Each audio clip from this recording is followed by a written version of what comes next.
for interdistrict consultation. And coming last of it is the Sahi Fasal, which in turn means the right crop, and that's why privileged to have you here.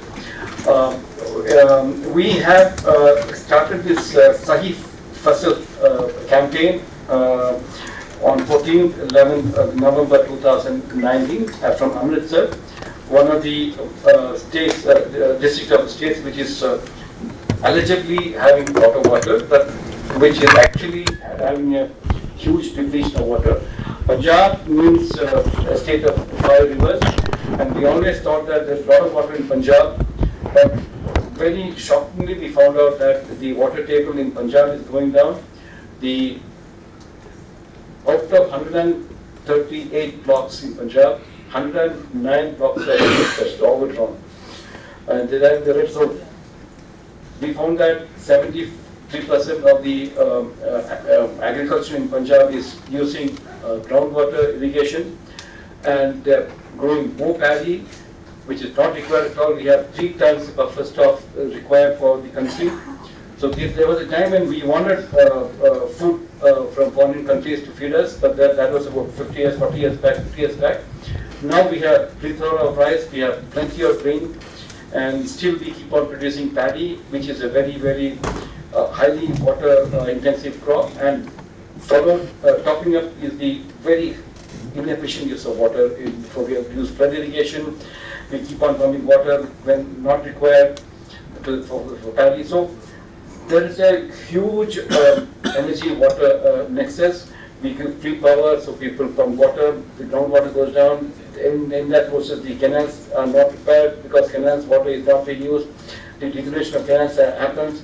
Again, since the canals are in bad shape, surface water slowly comes down and people push it more and more to the groundwater.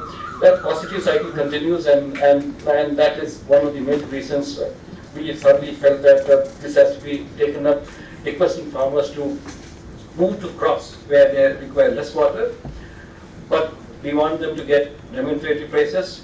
We want the crop to be nutritional, and also that they also feel for the country.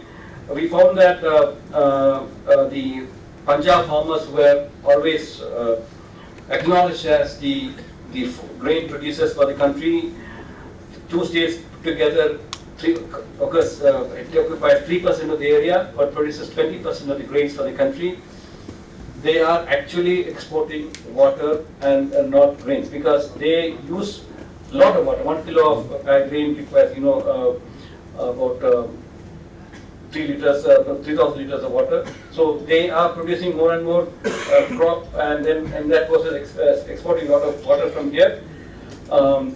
That is what has caused the depletion of water table there. So this is where we have come out with the Sahi Fasal campaign, and burning of stubble was another major issue. So all these things coupled together, we thought that we should now prevent or request the farmers not to go for paddy, and that's where the Sahi Fasal campaign came.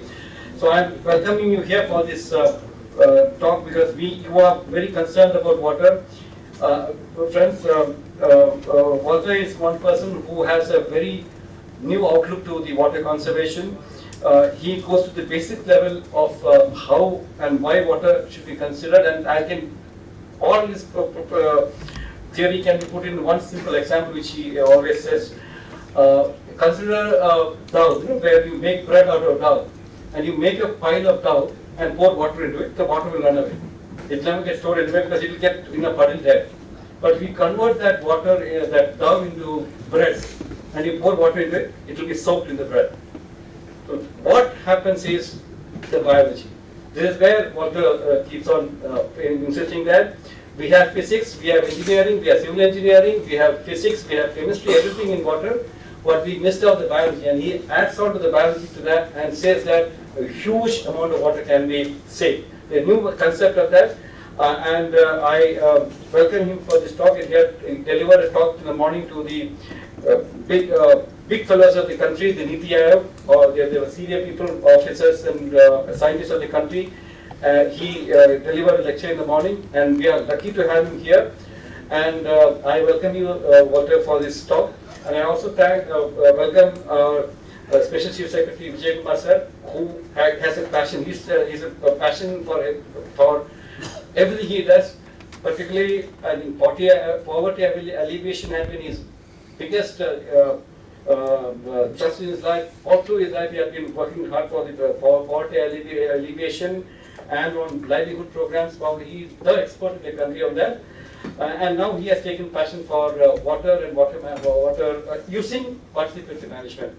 So before I ask Walter to talk on his program, I request Vijay Kumar sir to give a few words on the various concepts of zero budget water budgeting, which will have the discussion tomorrow. We have one day session on that, but before that, I request Vijay Kumar sir to give a few words on that. Thanks. Good afternoon, everyone. Thank you, Ashok.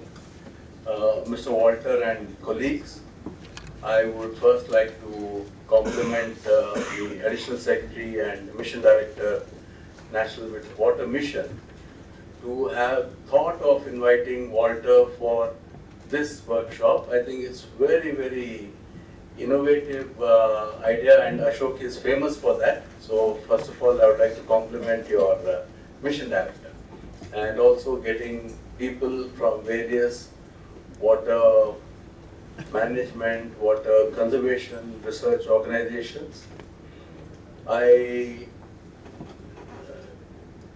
For the last 4 years, I have been in the state of Andhra Pradesh. I have been looking after agriculture, and I retired in 2016.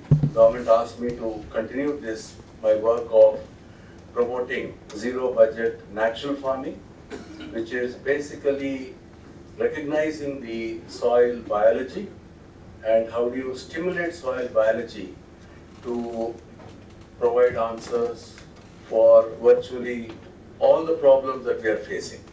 So I think we were very fortunate that Walter spent last 11 days with us, and each day has been so insightful, so educational for us, has multiplied our thinking and given us more confidence that farmers through their land management practices hold the key not only for food security but also for water security, health security, and as Walter will explain, most important for saving the earth for human beings. Earth will remain, human beings will not remain.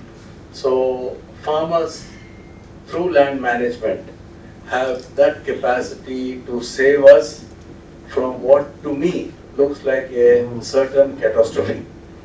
And there's little time for that, and I don't want to stand between you and Walter because he will take you on a fascinating journey, and I think you're very fortunate to be able to listen to him firsthand.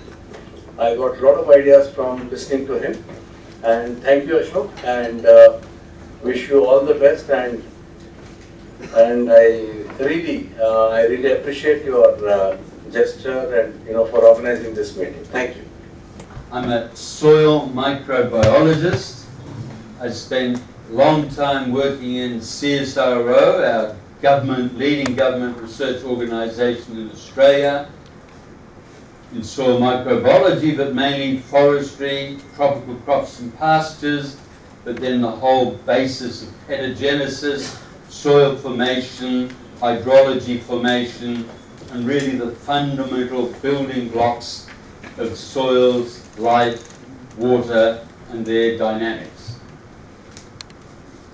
I then basically worked a long time in industry and in government on innovation strategies, but 15 years ago I retired and went back into agriculture, working with very, very leading farmers all over Australia through a little NGO we set up called Healthy Soils Australia, documenting excellence.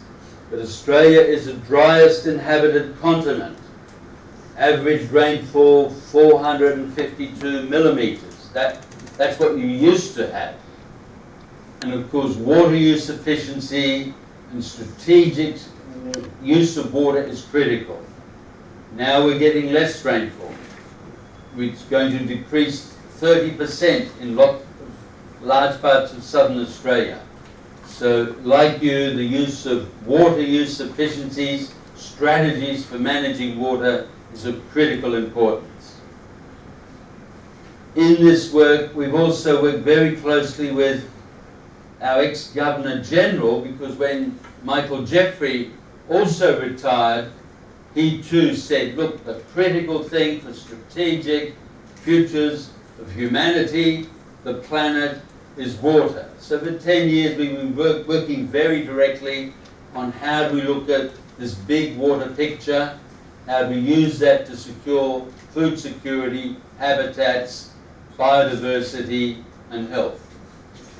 And over the last 5 years, I've been drawn more into international connections, and of course now we're working in other parts of the world looking at this bigger soil water imperative.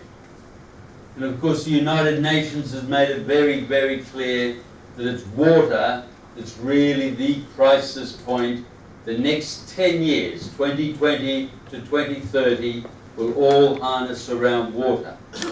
We already know that. Mark Twain, an American novelist, wrote in the 1890s, whiskey is for drinking, water is for fighting over. Okay, so water has always been critical, and it will be for the future of humanity. There are now 7.5 billion people on the planet. We expect 10 billion people by mid-centuries. And all of those people, every day needs water. Life needs water. Without that water, 3 days without water, people start suffering, dying. Social stability is all about maintaining secure supplies of water, certainly food, but even that food requires water.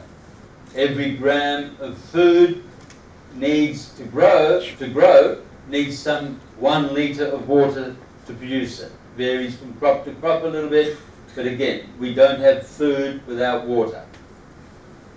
So managing that water is fundamentally important.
Download Tarang online radio app from Google Play Store.